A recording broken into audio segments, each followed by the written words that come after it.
മലയാളി താരം Sreesanth English county ടീമായ വോർവിക്ക്ഷയറുമായി കരാർ ഒപ്പുവച്ചു. പക്ഷേ കൌണ്ടി മത്സരങ്ങളുടെ തിരക്കിനിടയിലും കേരളത്തിനു വേണ്ടി രഞ്ജി ട്രോഫി മത്സരങ്ങൾ കളിക്കാൻ വേണ്ടി മടങ്ങിയെത്തുമെന്നും ശ്രീശാന്ത് പറഞ്ഞു.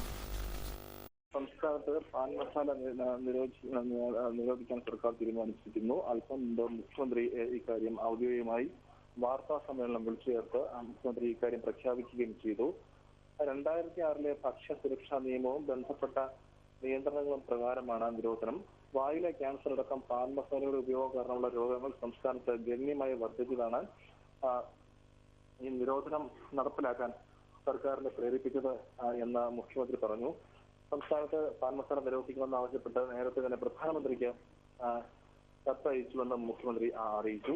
സംസ്ഥാനത്ത് ക്യാൻസർ ചികിത്സയ്ക്ക് ഒരുപാട് ആരോഗ്യ കേന്ദ്രങ്ങളും വിദഗ്ധരും ഉണ്ടെങ്കിലും പാൻ മസാല ഈ ക്യാൻസർ ബാധിക്കാൻ അനാവശ്യമായ ഒരു ദുരിതമാണ് സംസ്ഥാനത്ത് സൃഷ്ടിക്കുന്നത്.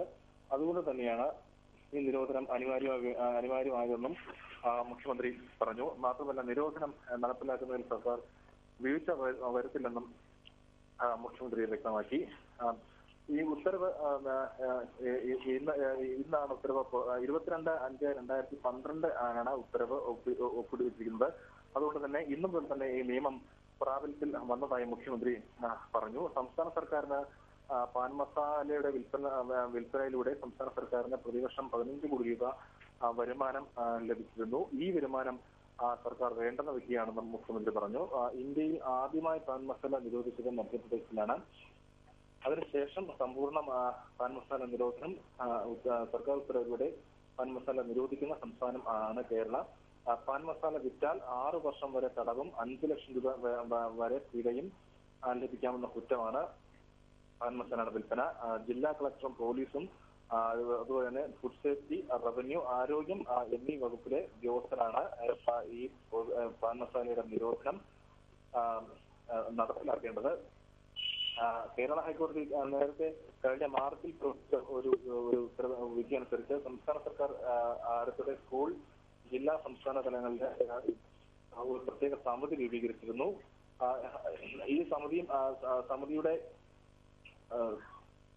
DGP, DPI എന്നിവരാണ് ഈ സമിതിയിലെ മറ്റു അംഗങ്ങൾ. പുതിയ അധ്യയന വർഷം തുടങ്ങി ഒരാഴ്ചയ്ക്കകം തന്നെ ഈ സ്കൂൾ തല സമിതി രൂപീകരിച്ച് അതായത് വിദ്യാലയങ്ങളുടെ 400 മീറ്റർ പരിധിക്കുള്ളിൽ പൊതുജന ഉൽപ്പന്നങ്ങൾ വിൽക്കരുതെന്ന് നേരത്തെ സർക്കാർ ഉത്തരവ് പുറപ്പെടുവിച്ചിരുന്നു. ഇതിന്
It's December every day.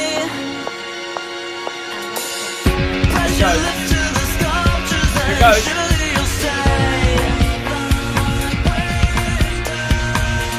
For a sugar and are you made? Is it the blood?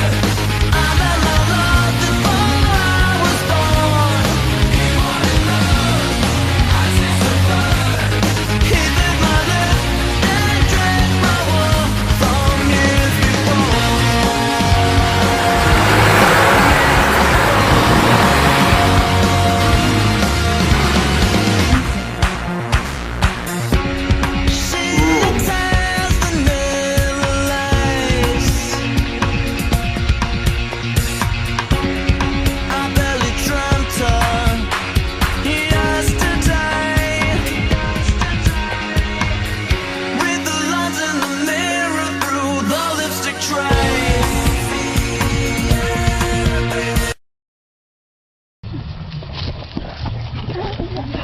like. Holy fuck! They can't all be like that. Let's see. Last one. Last one. We can't get them off. There we There we go. All right, we're gonna do 3 of these. Because of the fuse.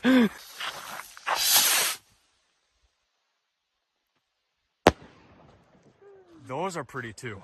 They just go super high. I like these. All right, let's get these next 2. Oh heck yeah! Nice. Oh, perfect. That was perfect. Let's go. Nice. Yeah, those are all good rockets. Yeah, I haven't been disappointed. Well, besides the blackout ones. All right, we're gonna do 2 more of these as kind of like the grand finale. Now, I don't expect you to hit them both at once. I know. Oh my god. Yeah. Yeah, but look at the. Oh man. We're gonna light 1 more, and that'll be it. Okay, that actually went wrong. There we go. Nice. Yeah. But you see how big they break? Yeah. It's crazy. All right, well, we did some rockets at least. I know you guys request them all the time, but now you guys have a little more insight as to why I don't like to do them. Right. I love rockets, don't get me wrong. It's one of my favorite fireworks, but it's just like you never know where they're gonna go. They're just too unpredictable. Yeah, I mean, and you guys saw tonight, like, what we were dealing with, the stars coming over into the field. So anyway, hope you guys enjoyed that. We'll see you tomorrow.